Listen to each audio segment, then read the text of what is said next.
La conscience de l'homme est captive, sous la domination de puissances qu'elle ne peut pas contrôler. Ce n'est donc que l'Esprit de Dieu, l'Esprit que Christ est venu nous apporter, qui pourra, en devenant notre vie même, recevoir et assimiler les paroles divines et nous en faire réaliser la force. Pour étudier l'action de l'Esprit Saint, apportons le plus grand soin à bien saisir et retenir cette vérité, qui nous préservera de deux erreurs. Nous en tenir aux révélations de l'Esprit seul, sans la parole écrite, et vouloir interpréter la parole de Dieu, sans le secours de l'Esprit.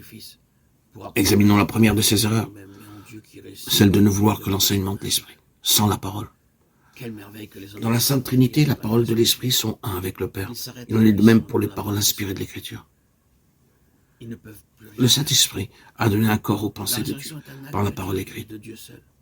Et c'est pour nous en révéler le sens et la force qui vient demeurer dans notre cœur. Si vous voulez être rempli de l'Esprit, soyez rempli de la parole. Si vous voulez que la vie divine de l'Esprit se développe en vous, qu'elle acquiert force et puissance dans tout votre être. Soyez riche en connaissance de la parole. Si vous voulez que l'Esprit vienne vous rappeler à propos, vous citer avec une divine précision les paroles de Jésus pour répondre à vos besoins, que la parole de Christ demeure en vous. Si vous voulez que l'Esprit vous révèle la volonté de Dieu dans toutes les circonstances de votre vie, qu'il vous signale entre divers commandements qui paraissent se contredire, celui que vous devez suivre, vous le suggérant au moment opportun. Oh, que sa parole vive en vous, afin qu'il puisse s'en servir si vous voulez que la parole éternelle soit votre lumière. Il faut que la parole écrite soit gravée dans votre cœur par le Saint-Esprit. Les paroles que je vous dis sont esprit et vie. Recevez-les donc, faites-en provision. C'est par elles que l'Esprit révèle sa présence et sa vie. Passons à la seconde erreur plus commune encore que l'autre.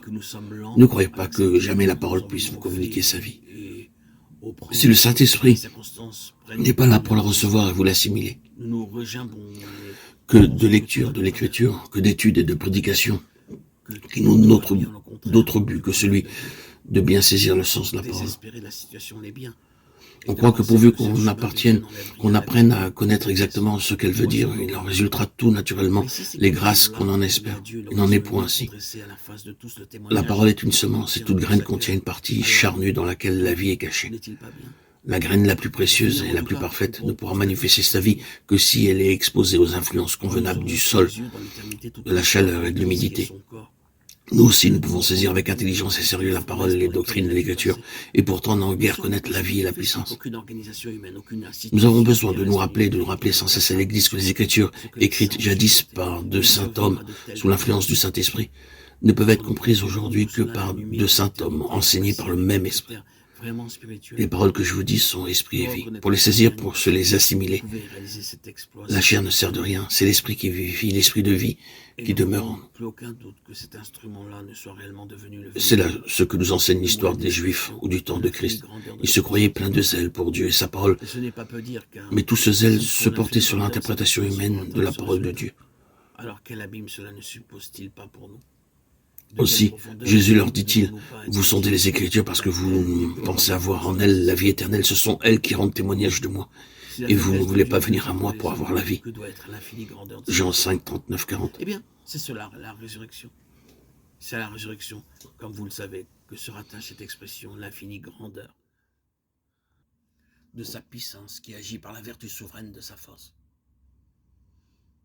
C'est cette puissance qu'il a déployée dans le Christ en le ressuscitant des morts. Éphésiens 1, 19. Et cette puissance s'exerce envers nous qui croyons. L'Église, donc, le témoignage de Béthanie doit être le témoignage à la puissance de sa résurrection. Et si ces méthodes avec nous rendent nécessaire l'exercice d'une telle puissance, c'est donc que nous sommes une expression authentique de ce qu'il désire pour son Église. Que cette pensée nous réconforte et nous encourage.